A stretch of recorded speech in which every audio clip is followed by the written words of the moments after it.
The views, comments, and opinions of the following program do not necessarily reflect those of Morris Media Studios, MorrisMediaLive.com, or its affiliates. Listener discretion is advised.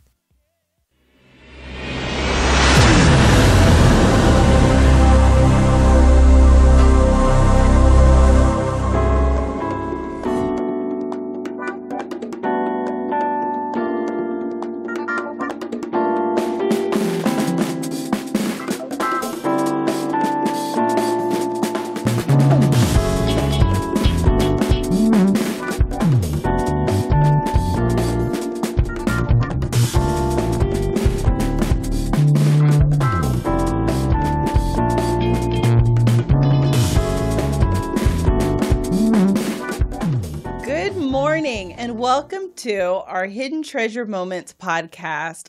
Our podcast, well, let me tell you who I am. My name is Kara Adams, and this podcast is all about giving a voice to everyday people doing extraordinary things and living in extraordinary times. I find so often that, we highlight craziness. Like we highlight, I have to say it. We're highlighting R. Kelly, who is absolutely out of his mind. But we don't spend that same time highlighting amazing people who are doing amazing things in our community. So that's what Hidden Treasure Moments podcast is all about. It's giving a voice to amazing people who are doing things to actually help improve our community and improve the people who are in it. Today, I am so pleased, and it is my pleasure to have my guest, Arnedra Jordan. Did I say your name right? Yes. Okay. You said it correctly. Who is doing so many things. She is like a super smart, sexy chick. Like, I am so excited. She is a PhD. She's going to tell you all about that. Yes. She's probably saying I'm putting a 2 on a 10, but that's what I do. She is a professor. She is a mom. She is doing huge things with Susan G Komen, our LA chapter. So I am so excited to have my guest today, Arnedra, and she's going to kind of tell us a little more about herself and shine a light on what's happening. So once again, my name is Arnedra Jordan, and I am the community resource advocate for the Susan G Komen Foundation Circle of Promise initiative. So that was a really long Yes. So what happens is that African American women were dying more at a higher rate. Mm-hmm. Even though we're less likely to be diagnosed with breast cancer, we die at a higher rate of breast cancer. So Susan G Komen, at the time it was Orange County and LA County together, came up with this initiative called the African American Initiative. Oh. And then we moved on in the state of California. Everyone in the state ended up getting a Anthem Blue Cross sponsored us, and we got a and so what ended up happening was the state of California came up with the Circle of Promise initiative. So It moved from the African American initiative to the Circle of Promise initiative. Okay, but we kind of started that here in Orange County in LA. Right. We started cool. it. We are the founders of it. That's right. We're going to own that. Hey. We're going to own that. That we started it. Yes. We're the legends. Yes. And so Circle of Promise, I know I was introduced to Circle of Promise about 6 months into my remission. Uh-huh. And I was introduced in the Inland Empire. And I was just taken aback by the numbers of mortality rates for African American women, right, and how it just completely was different than any other race. Right. And is there a thought process behind why that is? So my thought process is that we take care of ourselves last. So that's why we're diagnosed last. Just which you're talking about. Right. So, and like you said earlier, mm-hmm, that sometimes we get cheerleaded on, mm-hmm, when we take care of ourselves last. But we have to put ourselves first, because other people end up suffering when we put ourselves last. But if we put ourselves first, then our children won't suffer. It's sad when you see someone who's 32 years old who has 3 kids and they're passing away from breast cancer because it metastasized. Mm-hmm. But so I just feel like we should put ourselves first, go to the doctor first, then go hang out with our girlfriends after, and and make sure that we are talking about breast cancer too, because I know a lot of times we don't talk about it. Yes, absolutely. Right. We don't talk about it. It's a secret. It's a very dirty secret. Right. like one of the things that we talked about before the camera started rolling was that, we're both working moms. Right. And like my son is 8, his name is Truly, and your son is 6 and his name is Mason. And Mason knows everything. Yes. And now seeing him like grow up, you don't have kind of that traditional 9-to-5 job. No. Like, how is it kind of fitting family, fitting, being a mom and fitting in Susan G Komen and being kind of this health advocate? Like, how does that all work in your life? So my mother is a big help. My mom is a big help. She takes care of, like right now, today, I scheduled for our neighbor is his sitter. So the sitter to come over and pick him up from my mom who's at my house. Mm-hmm. And then she'll drive him to school and pick him up. Mm. And then we're going to take my grandmother out later on for dinner. So that's my fun day today. And to come here and have another meeting with another group later on today. Mm-hmm. But there's some days like we're doing public policy. I've talked Mark into letting me be on the public policy. Now, who's Mark? Mark is our wonderful ED, even though I give him the blues. Mm-hmm. He is an amazing boss. I have to tell you, he is like the most amazing boss ever. Woo, woo, Mark. So shout out to Mark K. Pilon at LA County Susan G Komen.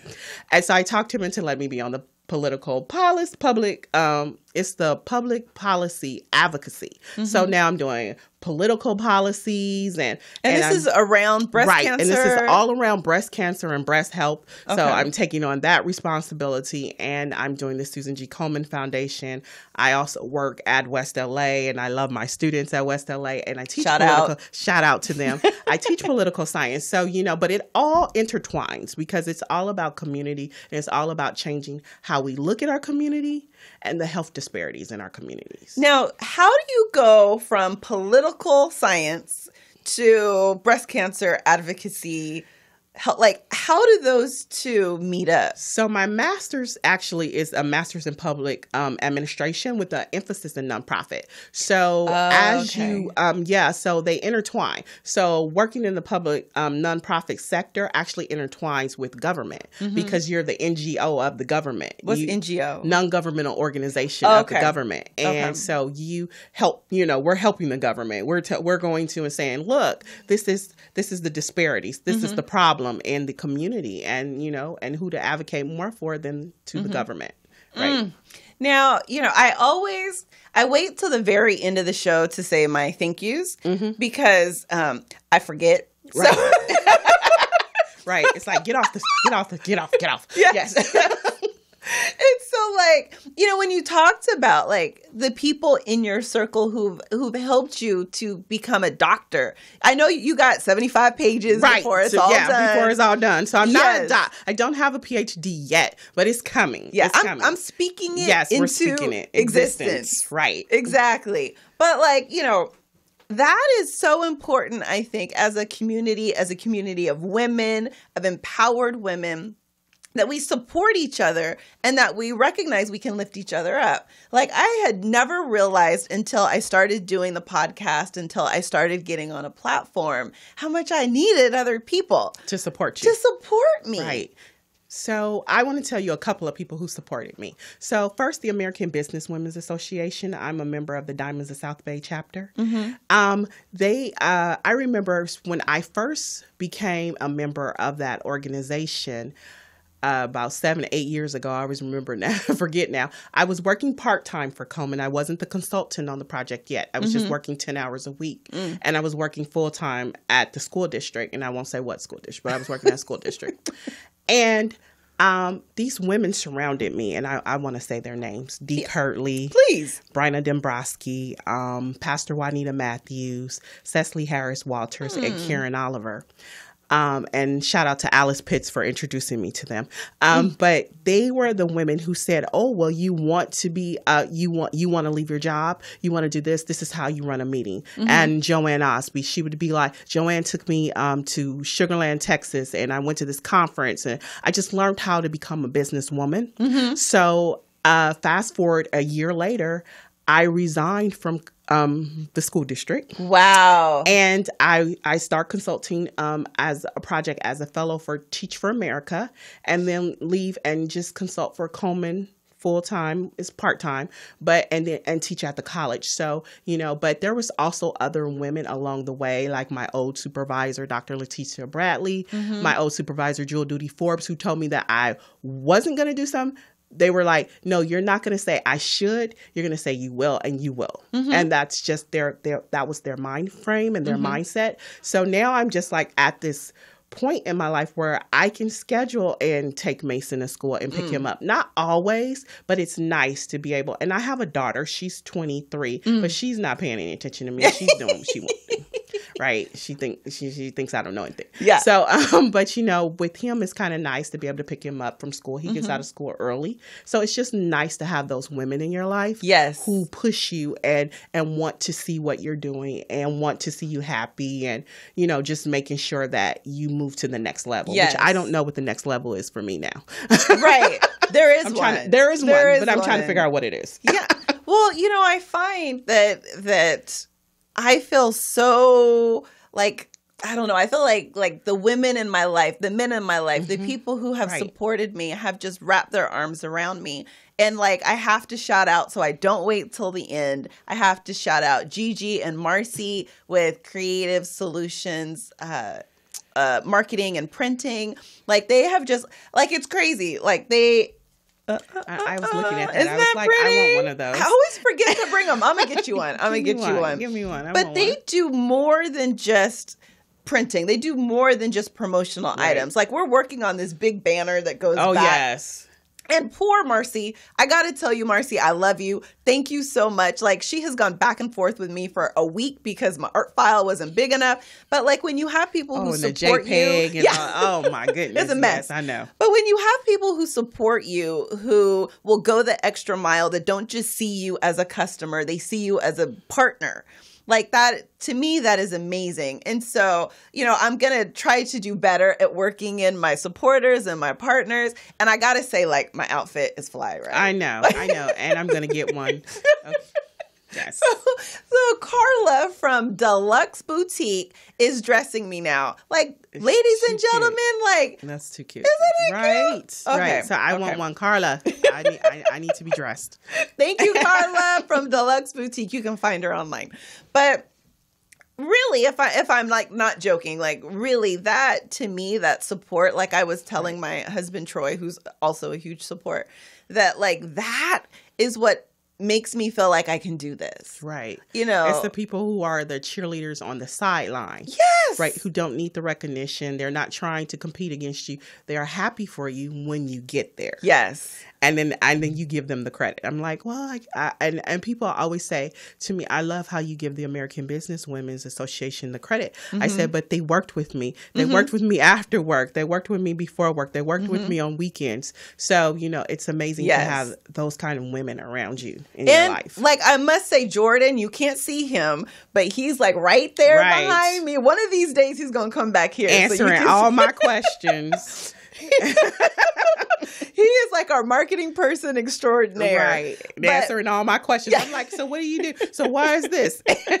He's like, okay. Yeah. Okay. Yes. And he will be mad at me if I do not say, please share, please like. Recognize that we are doing this for the greater good. Please join Susan G Komen LA chapter. Figure out how you can donate. Volunteer. We need volunteers. Volunteers. And, you know what I find that really surprised me when I was actually going through my fight and I was using Susan G Komen as a support?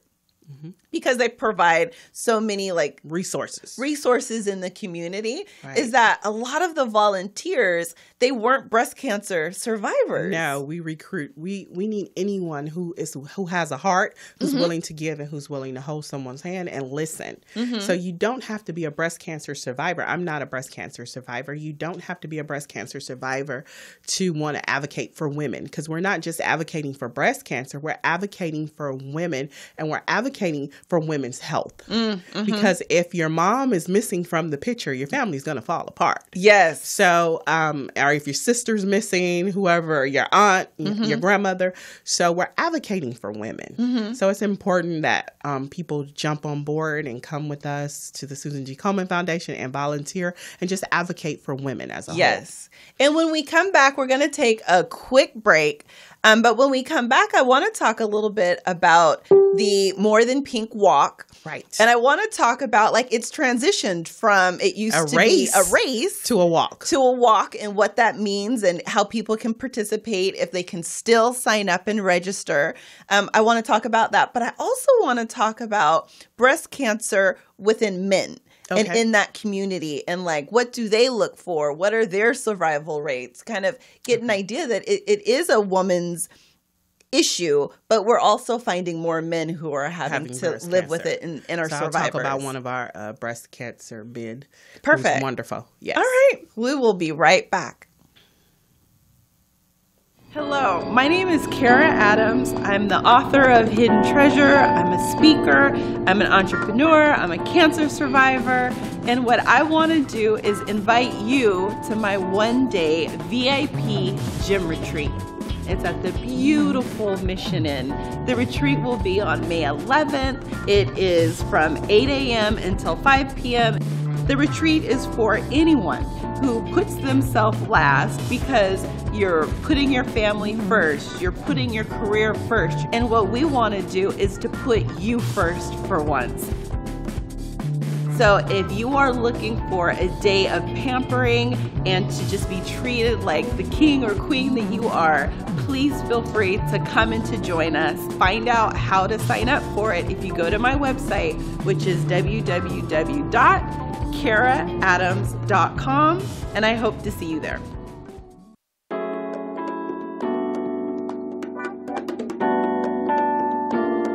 The Monday morning men's group gets together because we're just some brothers hanging out having coffee. And we need a safe space where we can talk and be ourselves. Hidden Treasure was written for women, but the added bonus for all you men out there is you finally get to know what we are thinking. If you want to live a life you love, if you want your relationships to be stronger, then purchase your copy today. Welcome back to our Hidden Treasure Moments podcast. Today in studio is my beautiful, beautiful guest, Arnedra Jordan. And she's one of the representatives of Susan G Komen, our LA chapter here. And when we left off, we were talking about that this is a disease that doesn't just affect women, but that it also affects men. And we're going to talk about kind of the walk that's coming up and how you can register. So if you tell us a little bit about kind of what men, what their survival rates are and cancer, breast cancer in men's circles. So there's a 1 in 100 chance that men will get breast cancer. It's a 1 in 8 for women. Wow. So yes, big 1 in 100 for men and 1 in 8 for women. Okay. Right. So if you were in a room of 8 women, one of us would be diagnosed with breast cancer. You're in a room with 100 men, one of them may be diagnosed with breast cancer. And now, is it the same for African American women, for Hispanic women? Is it? So African American women, we do not have a high. So we, out of the 1 to 8, it's the same. It's the 1 to 8 for Latino women. The problem is that for some reason we are diagnosed later and at a more aggressive breast cancer. We tend to have more aggressive breast cancers, and so with where Caucasian women tend to have a less invasive breast cancer. And I don't know why. I don't know why we're more aggressive. I just don't know. Well, one of the things that I always think about now after being a survivor, and I'm Carrie Madrid from the CARE Project, I am going to take this, I'm going to use what you say, and that is that, before breast cancer, that's when I was surviving. Like, I was barely making it through. I was depressed. I wasn't living to my full potential. And like, now that I'm through breast cancer, now that I'm in remission, there's no cancer in my body, I feel like I'm finally living the life I was meant to live.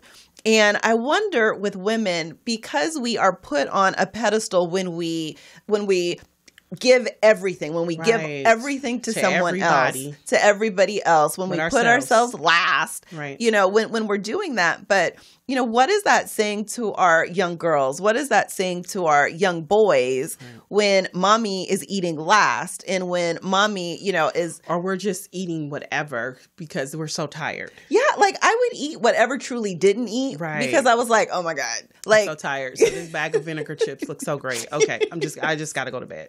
Yeah, but if you took the time, and I am a huge advocate of early detection. Early detection saved my life. My oncologist, my surgical oncologist, told Troy when we were in the office, he told him, you just saved your wife's life. Because I wouldn't have even gotten tested. I hadn't been screened in 8 years. Mm-hmm. And the only reason I was screened is because he brought home this awful bootleg movie. I hate bootleg movies. But it was called, anyone who's listened to this show before, you already know this story, but, work with me. That we had gotten the movie. It's with Drew Barrymore. It's called I Miss You Already. And spoiler alert. Oh, I've never seen it. Oh, you have to see it. Okay. I Miss You Already. Anybody knows Drew Barrymore, I would love really like her. To give you a hug. Yes.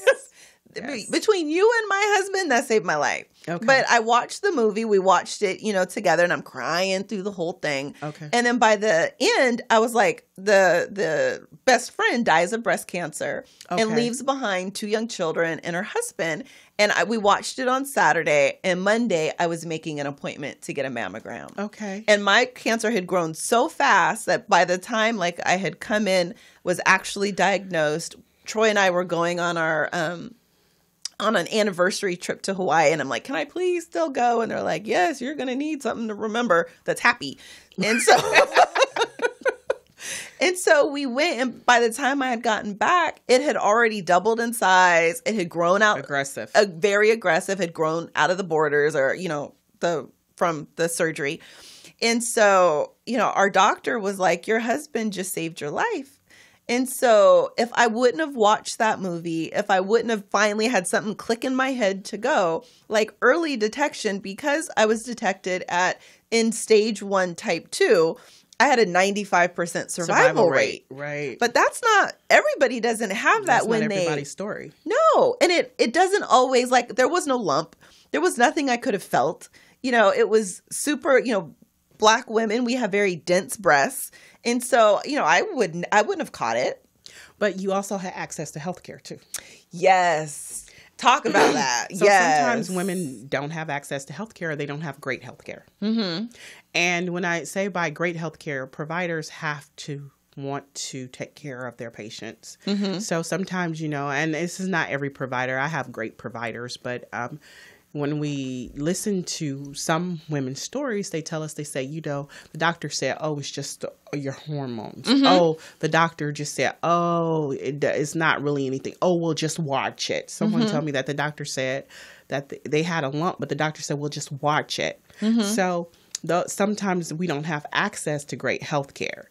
And so that becomes a barrier. Or I also know about people whose health care is not in the same area as them. So maybe they live in one place and they go to the doctor there, but they have to get on the train and go downtown LA to get the mammogram. That will stop you from getting, because you're trying to figure out, especially if you're a mom, you have kids, or you have to go to work, you're trying to figure out, how do I take this train and get all the way downtown versus when there could be a mammography center right in your neighborhood, and you should be able to have access and go locally and not have to travel so far. Yes. And right. I'll even say a step further, my healthcare was Kaiser, and I have Kaiser. Some people love them, some people hate them. Right. But they've been good to me. They've been great to me. So Kaiser, shout out. If you work for Kaiser, good job. But what I will say is, even to that next level, I almost think that they empower their physicians. My radiologist, I remember her saying, I'm laying on the table and she's like, it looks like a cyst. It's not looking like a tumor.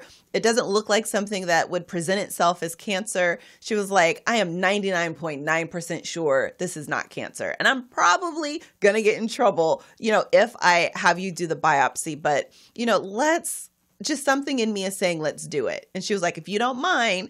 And I said, like, this is a trip. I was like, girl, no, I'm okay. If you think it's a cyst, it's a cyst. Right. When you have to be an advocate for yourself and say, I need that biopsy. Yes. What if, because you're just looking at a picture. Yes.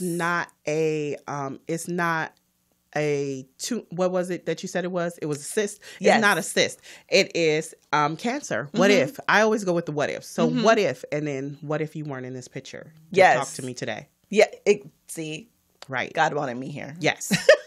So I'm glad that you were your own advocate. And sometimes we have to speak up for ourselves. Yes. And we don't speak up for ourselves. We go, oh, okay, well, they're a doctor. They know more than us. No, they do not. Yeah. They do not know more than us about our bodies. Yeah. So we have to speak up for ourselves. And I would say, like, you know, I talk a lot about cancer because that's my world. That's, right. You know, what I know, that's what I came from, and that's what helped me to find my purpose. But when you really think about it and you get to the nitty gritty of what we're talking about, right. It's really loving yourself enough to put yourself first, to recognize when you need a break, recognize when you need more. And recognize when you need to eat. Yes. And not saying, yesterday is a perfect example of me. I was like, oh, I forgot my lunch. And I've been trying to take my lunch.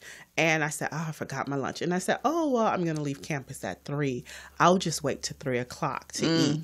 And then I said, no, you have a break at 9:35. But you have to walk all the way across campus to your car. But that's good. Walk across campus and go and get you something to eat. Don't wait till you're leaving campus at 3 o'clock. Yes, because you're not going to get an award. No, for sticking around at campus if you're dead. And like, I've had some super smart people in my life. And my doctor, she was all the time. She was so brutal to me. And I talk about it in the book. But you know, she would be like, you're not going to get a prize for working 40 hours at work 20 years from now. You know, nobody is going to remember. Nobody's going to remember that you did that. Right. And, you know, truth be told, like, you know, a year later I was fired. So it really didn't matter. And how much did they value you? Because they fired you anyway. Yeah, exactly. Right? So why do it? Right. Exactly. Like, live your best life. Live your best life today. Right. And at some point, I'm going to stop saying purpose because it's so overused. It's just live your best life. Do what you're supposed to do, what God put you on this earth for. Yes. What makes you happy? Like, you know, I do this all the time. I go completely off on a sidetrack, but I'm really into this space right now about things. Things are not what are going to make you happy. Experiences are. Right. Because I know from experience, I have things and I'm like, why did I buy that? Or why do I even own this? Or what is this? Or what made me think about it? But experiences, as I was telling you about our brunch club, I can tell you so many experiences that I've had with our brunch club that's what I'm looking forward to. I'm looking forward to all the experiences that I have with Mason, the experience I've had with my daughter, you know, the fun things that we do together, you know, that's what I really need and not the things, because sometimes you don't even have anywhere to put those things. Right. And then especially it just becomes when you clutter. You become tiny. a hoarder. Yeah. Right.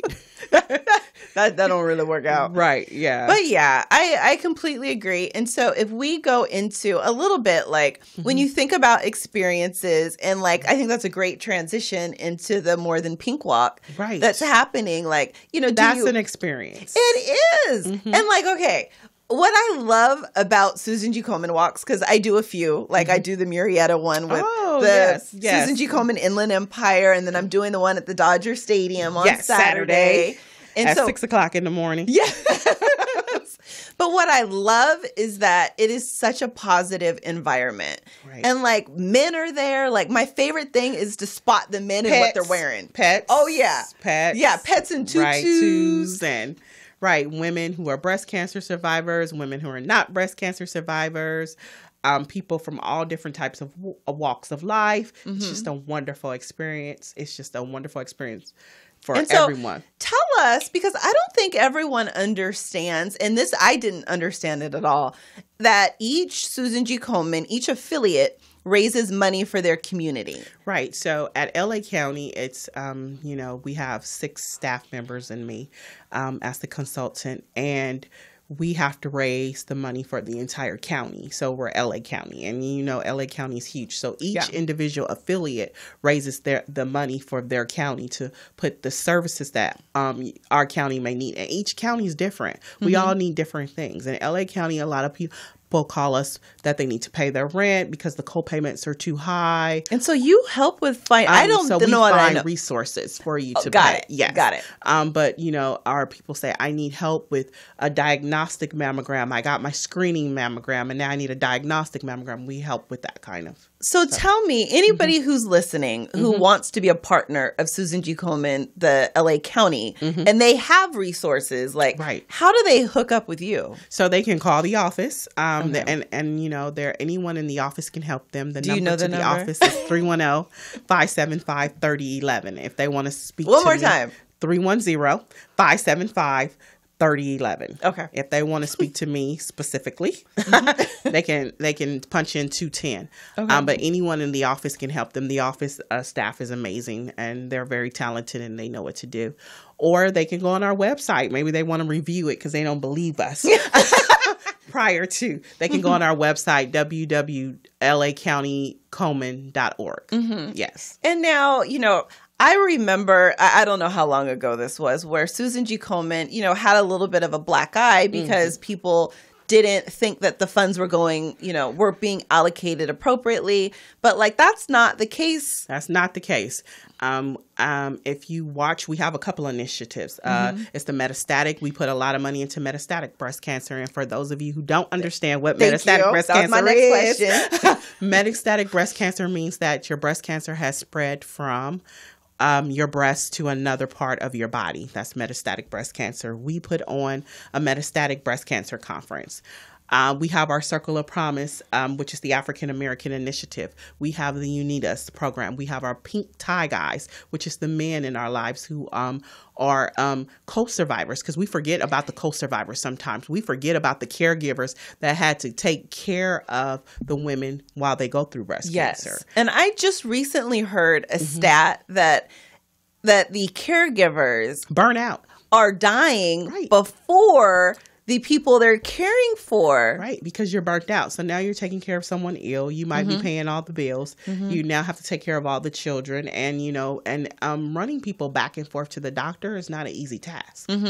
And so, we have to make sure that we honor the caregivers and thank the caregivers and acknowledge them and do something for them. Yeah. And that's any walk, whether you're going through a cancer walk, whether you have elderly parents, it's the caregiver that we forget about. Troy talks feel about like that they a lot. should do it. Right. That's not they we want them to, but they don't have to. Yes. Right. Yeah.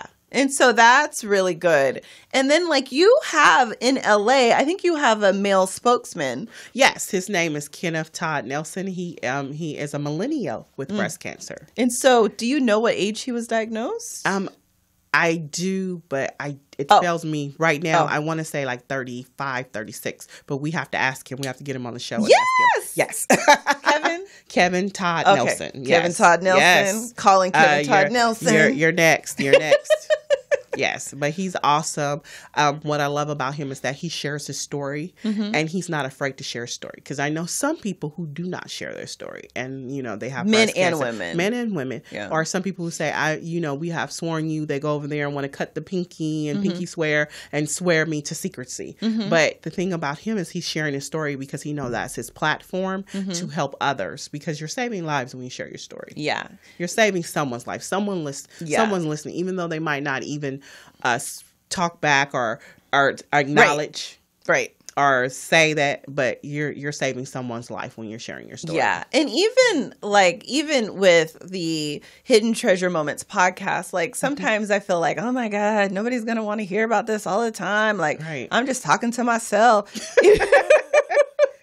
But really, I think even though I talk about cancer, I think when I was diagnosed, I really, Troy and I had I would say we had the option to do it in secrecy. Right. Or we could do it very visibly. And I chose the latter because I don't know why I chose the latter. I didn't know what God had in store for me, but it was that I didn't want to suffer in silence. And I think that there can be a lot of, what's that thing like when I always lose words, like when you feel like really negative and bad about yourself, like where people put that like, stigma. Thank you. I think that for women and Stigmas. for high-powered or women in their communities. And a lot of times we feel like we're going to lose our jobs too, or lose because we are the high power. Yeah. Right? And so if we're sick, then we can't be that high power person. Well, and I would say it goes even deeper. I felt like if I was sick, I was unworthy. Like, Right. if I was sick. Because we are and me and Mother Love talked about this. We are the helpers and not the helpees. We need to be the helpees sometimes. Yes. But Right. like, there's this thing like, if You somebody's have helping to be me, a helper. I'm weak. Exactly. Exactly. And sometimes we just have to be the helpee. Everybody's going to have to help us. And Yes. it's going to be okay. Well, I would Right. say I am the happiest now Right. that I have ever been because I don't try to do it all myself. Like Yep. I have very special, very competent, people who are doing the best at what they do and they're supporting me.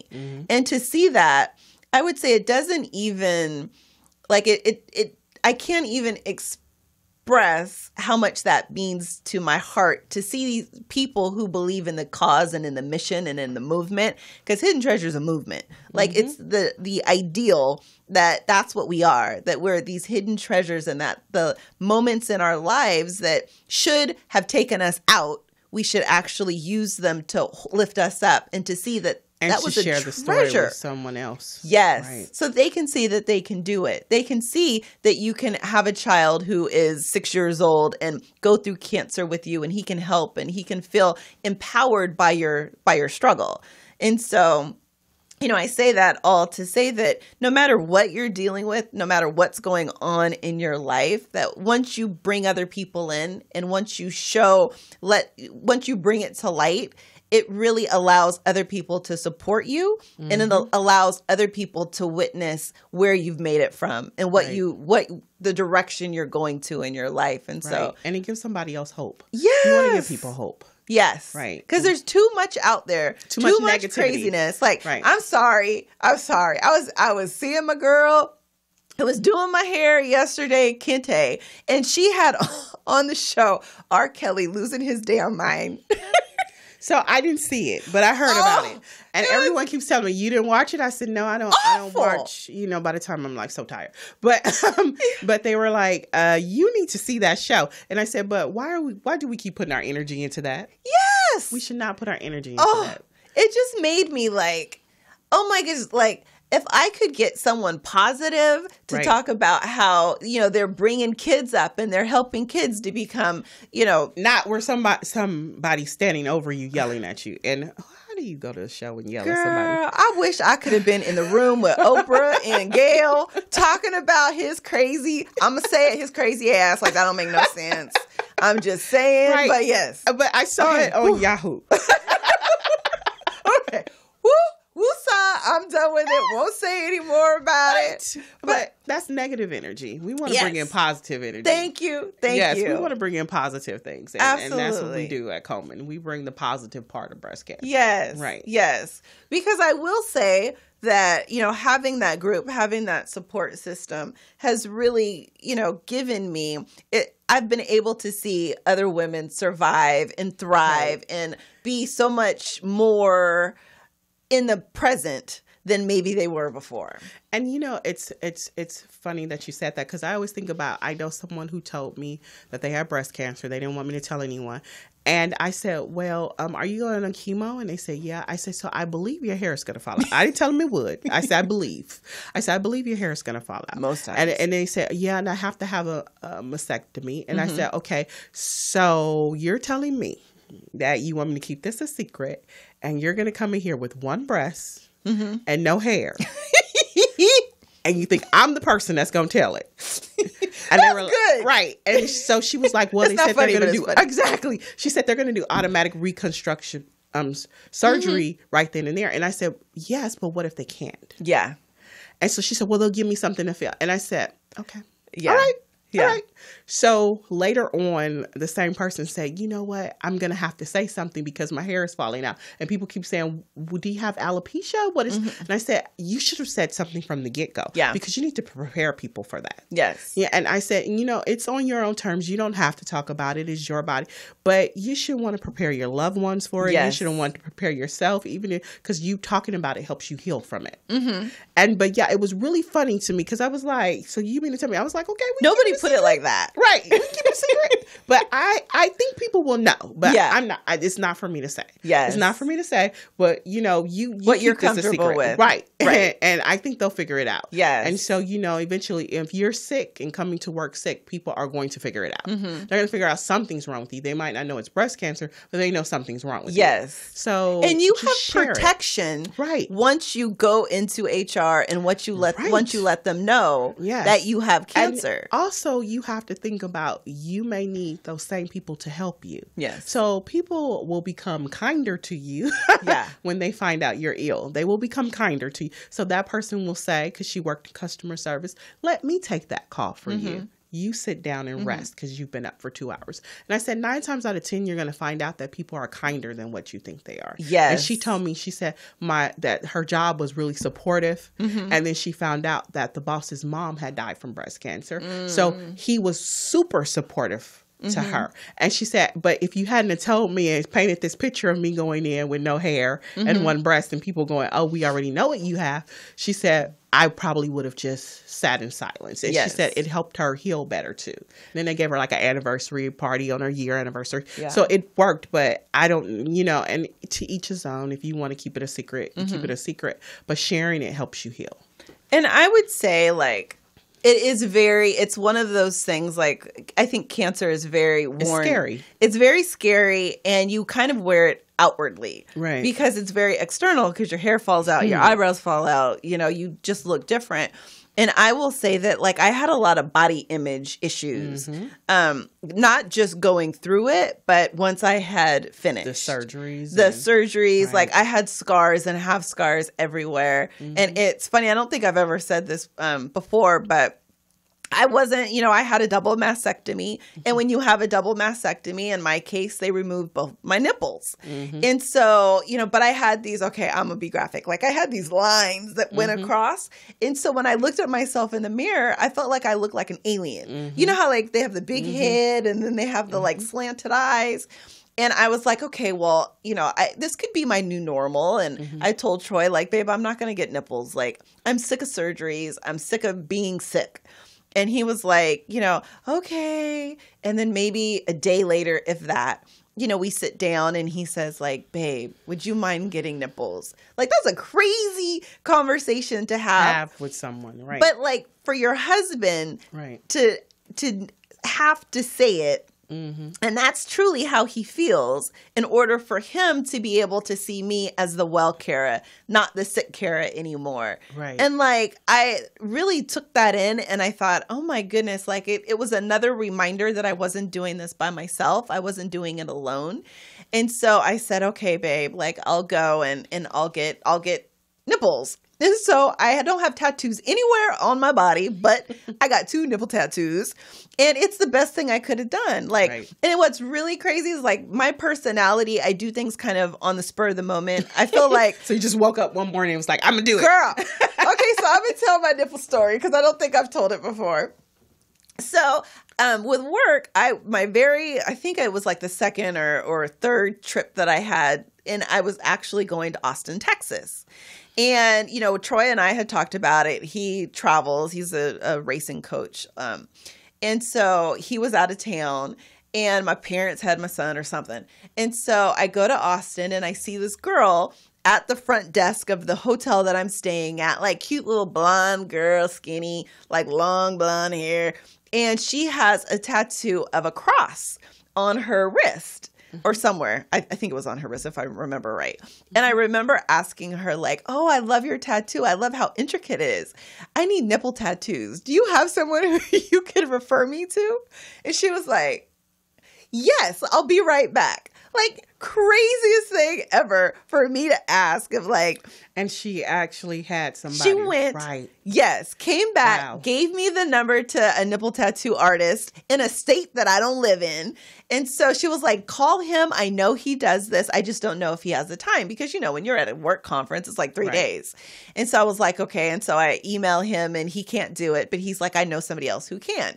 And hopefully this is the right name. I think his name was Cameron. I wrote it down somewhere. But so I called this man named Cameron, like little short, you know, white guy, like tattoos All everywhere. Like body, right? Yes, like not like looking like the part, but you know, crazy. And so Cameron is like, you know, I actually tattooed my grandmother's nipples. And it's funny, God brings me people all the time, women who need like 3D nipples done. And so I was like, okay, I'm going to come see you. And he was like, okay, but I don't work tomorrow. And I'm like, please ask your wife if you can come in. Like, God is telling me that you're the one. Like, I haven't even met this man yet. I'm sitting here begging for him To tattoo on to you. draw on my nipples.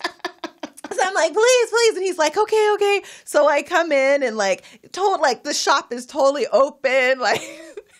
Like there might have been like 12 beds and, you know, they just put up those like little curtains. Like it's not even a curtain. It's like that little wood thing that opens up. And so I was like, you know, one of my other friends who has alopecia, she comes with me because she's thinking about getting her eyebrows done because she's completely hairless. Okay. So we are a hot mess. Like I'm bald. She got alopecia. Like, So he was going to tattoo her eyebrows on. well, he don't know it yet. Oh. We had plans for Cameron. Poor Cameron. So I go in and I'm like, Cameron. And so he's like, you know, let me talk to my wife. Let me make sure. He's like, open your shirt up. Let me make sure like I can make it all work. And I'm like, okay, you know, whatever, because I'm invested now. Right. And so he was like, okay, you know, long story short, his wife was a beautiful woman and, you know, said, okay. And he was really an artist. Like he looked on moles on my face to get like the dye color done. And I would say if you are even thinking, if you're like on the fence, should I get a 3D tattoo? You know, should I get it through my doctor's office? I would say, you know, do what feels good to you. It was maybe $400 and it made all the difference. Like the pigment, the skin tone, like it looks like a real nipple. And so when I look at myself now, like I don't see cancer Kara. I see like just Kara. Whole Kara. Kara who's taking care of herself. Yes. Yes. And I think it spans so much further than just, you know, cancer. It's like, you know, I tell people like, you know, get your nails done. Do things that make you feel good. I'm like, my nails are not. Right. You know, it is Mine's are. Shout out. Shout out to Cammie. And then look, and your toes are done. They can't see your toes, but your toes look good. Cammie keeps me up. Cammie keeps me up. Yes. Lori's Nail Cottage. Yes. And so Lori's Nail Cottage. Right. In Lakewood. Shout out. Thank you, Lori. Yes.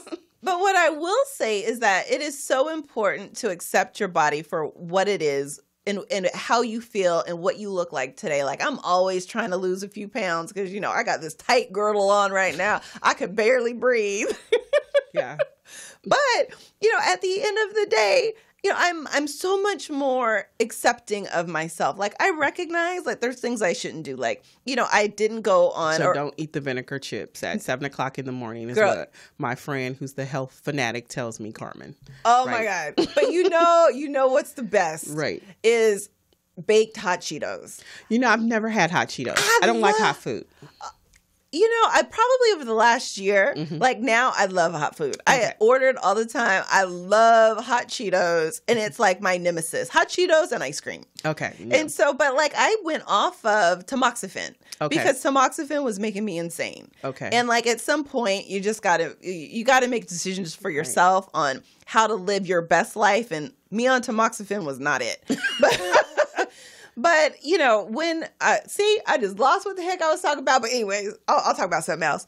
But I had to recognize that I needed to do what was best for me. And I needed to do things that supported me moving forward. And one of the things, okay, back on track. One of the things that I have issues with is sugar. Like sugar addiction is real, people. That's a real addiction. You will start withdrawing from sugar. So you know what my addiction is? What? Diet Coke. Oh, I'm entering into your world. Right. Diet Coke is my addiction. Everyone, and it's so funny. Like, Everyone do you drink knows it in the morning? I try not to. So this morning I had some green tea, but it just didn't fizz. I was like, oh. I was like, I'm going to drink this green tea because everyone knows it. Like, people will tell me, oh, we got you a Diet Coke. Yeah. They know. And I'm like, I'm trying to move away from this. And it's just sitting there calling my name. It's like, Arnedra, come drink me. Okay, but let me over ask here. you a question. Mm-hmm. Do you do like the Diet Coke with the like vinegar chips? Sometimes. Don't tell Carmen. Please don't tell Carmen. And so, You're going sometimes, to hell. right. Carmen is strict about those chips. And I was in the store and I was like, I cannot buy the vinegar chips. So I went over there and got an orange and a banana. She'll be very happy. Yeah. Because she's like, no. And she's like, and put the Diet Coke back. So I could hear her in my head. So I got the water and I was like, wow, life is not fun anymore. Life's bland, but I know it's for my health. I know that I have to change my eating habits. I'm one of the people who can admit that they had the worst eating habits, but because of her, because she's always in my ear, and she's always trying to show me how to make something healthy, I'm moving away from that. And I'm really proud of myself because, and when I was in the store last night, I was like, please walk by, don't look at the cakes. If you don't look at them, you won't buy one. Because I'll never forget, I was in Albertsons Market and I bought a cake. And the guy said, whose birthday is it? And I was like, you don't need a birthday to eat cake. And he was like, for this big of a cake you do. And I said, you know what? You're right. And so, not buying the sugar. Yes. Sugar is my weakness. And so trying not to, and I tell everybody now, I'm like, I'm trying to give up sugar. So don't eat the cake in front of me. Just let me smell it from the other room. But I'm really trying to give up sugar. So I had a banana this morning and, I didn't have the sugar cereal. I'm just trying to move away from it. Yes. Well, trying to live a happier, healthier life. Aren't we all, girl? So we're going to take a really quick break. And when we come back, I really want to talk about like everything that you've been through, everything that you've seen. Like what advice would you give to young girls, or what advice would you give to women who are transitioning? Maybe they're transitioning from cancer. Maybe they're transitioning workplace. From work. Okay. But the things that you have done, you have led we didn't get into it, but you've had a life, you've lived. And a lot of the times I use this segment as like, what would the little you, what would the big you, the you today, the little you? Say to the little you, and maybe, someone could get something positive and great out of that. Okay. So we'll be right back. Hello, my name is Kara Adams. I'm the author of Hidden Treasure. I'm a speaker. I'm an entrepreneur. I'm a cancer survivor. And what I want to do is invite you to my one-day VIP gym retreat. It's at the beautiful Mission Inn. The retreat will be on May 11th. It is from 8 a.m. until 5 p.m. The retreat is for anyone who puts themselves last because you're putting your family first, you're putting your career first. And what we want to do is to put you first for once. So if you are looking for a day of pampering and to just be treated like the king or queen that you are, please feel free to come and to join us. Find out how to sign up for it if you go to my website, which is www.karaadams.com, and I hope to see you there.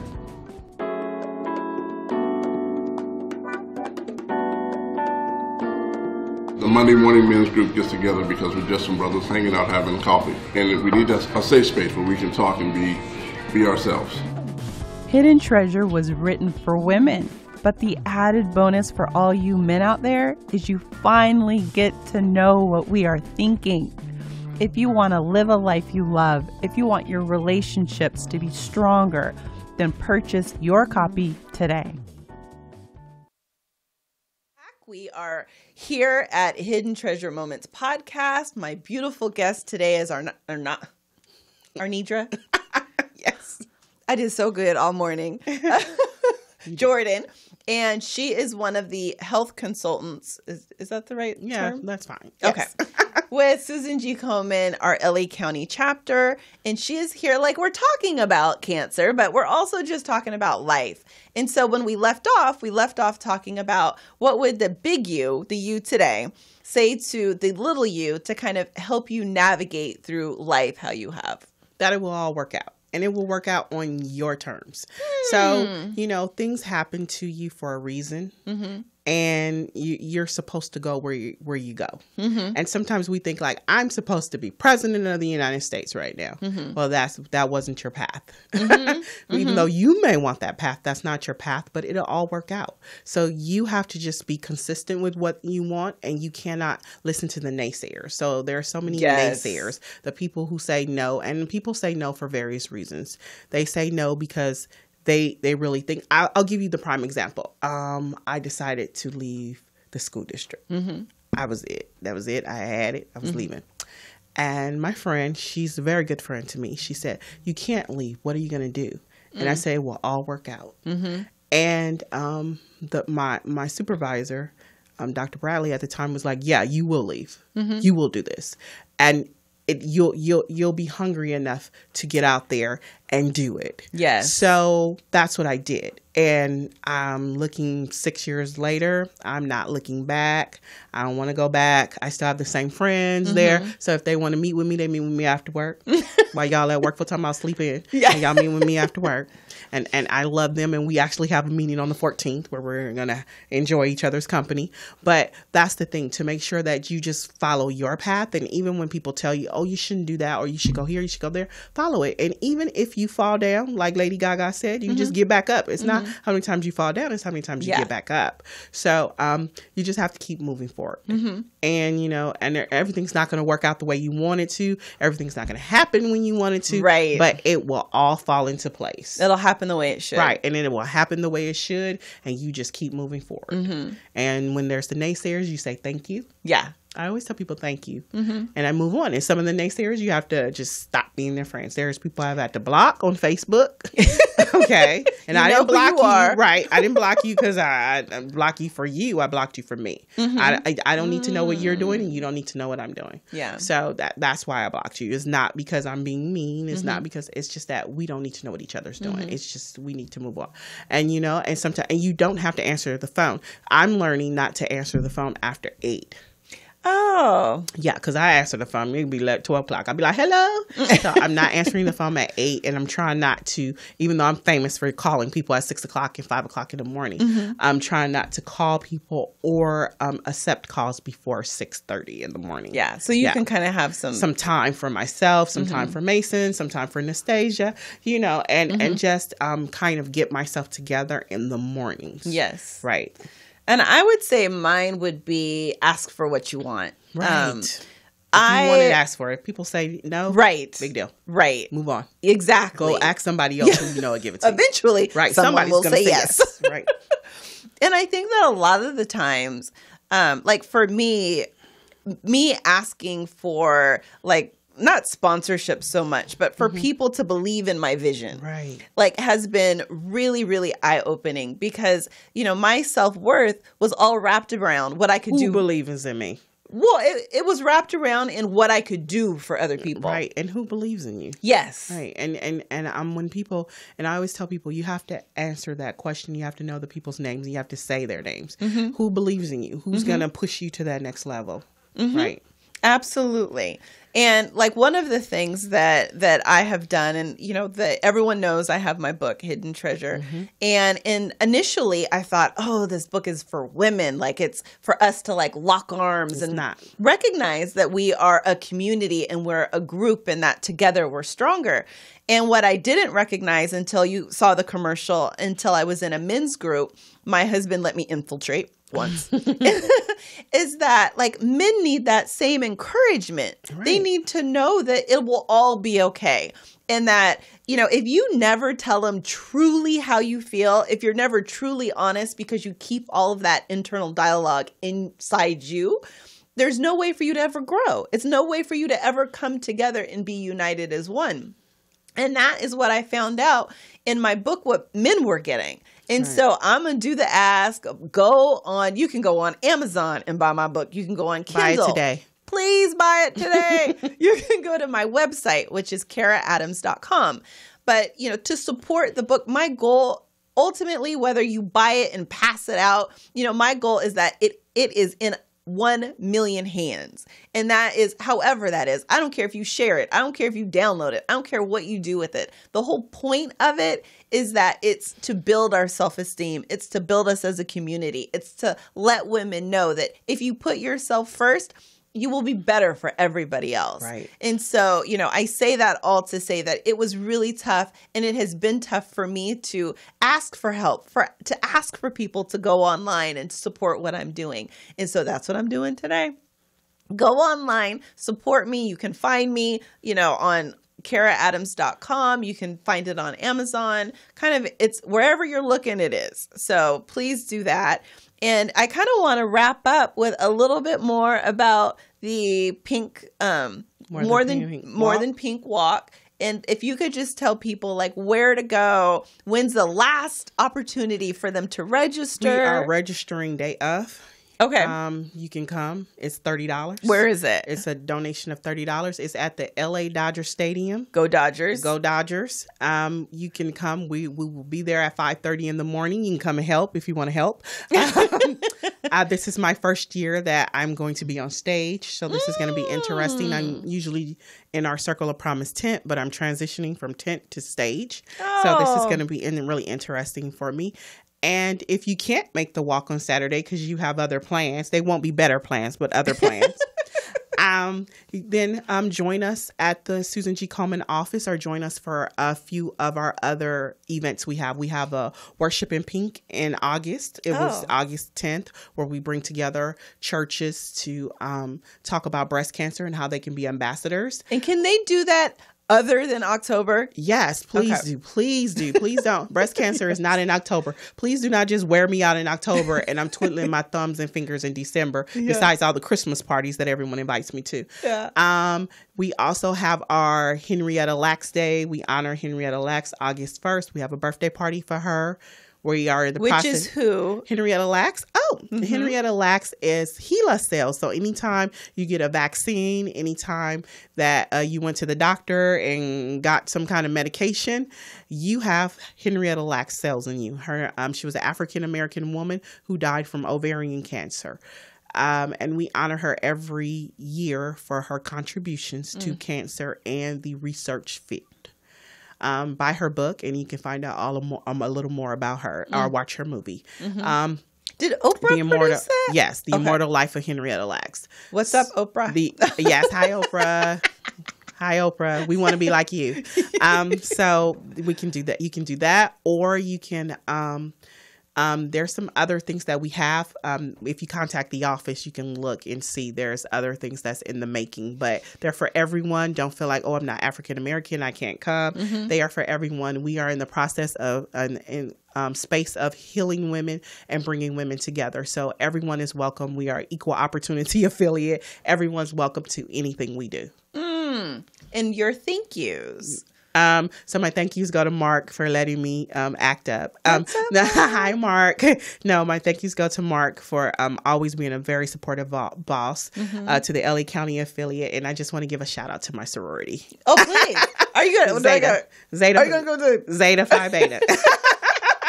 I'm in the Inglewood chapter, Omicron Row. So shout out to them. Very nice. Very nice. Well, I want to say thank you so much to Arnedra Jordan for coming. I want to thank Susan G Komen, LA County, for allowing her. Mark, thank you. Yes, Mark. And I also, this has been on my heart. Lenore, I don't know if you're watching, but Lenore is one of my biggest fans. She's always on the show. She's always texting me, telling me what a great job I'm doing. So if you are on Facebook watching Lenore, thank you.